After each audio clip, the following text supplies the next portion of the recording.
Biya Kamal ka Nuer Online TV channel ka jan gwasme bana Läär me bana jaling Läär bukon lat gwasme raj mishalat makwe luet ki Michael makwe raj rane lat gwasme re wicca ka sa Sudan agenda na bana kwen kel ak do brana chalat ke ja bukon shugui kel.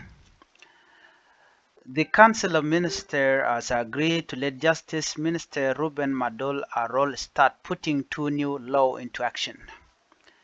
The Truth, Reconciliation and Healing Act 2024 and the Compensation Reparation Act 2024.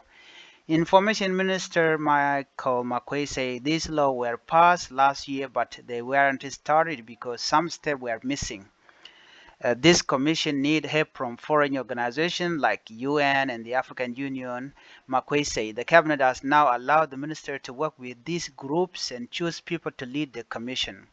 McQuay explained that these laws are part of the peace agreement, RARCCS. They aim to bring peace, help people feel safe, and support those hurt by the conflicts. The cabinet told ministers to move forward with this law, McQuay said. Cabinet thanks security force. In the other news, McQuay said Interior Minister Angelina Teny reported on a protest that happened on January 16 and January 17. These protests start after South Sudanese people were killed in Wat Madani, Sudan. The cabinet thanks South Sudan security force for keeping order during the protests. They work hard to protect people and property, McQuay said. He also praised President Salva Kiir for calming the situation. The president asked people to stay peaceful and trust the government to handle the problem. This app stopped more trouble, McQuay said. McQuay added that only a few people were hurt during the protests.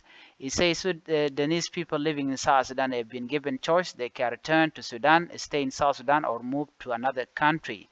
Sudan sent a plan to bring back its people, but no one bought it, so the plan left empty. McQuay said the situation is calm now and the government is watching it closely.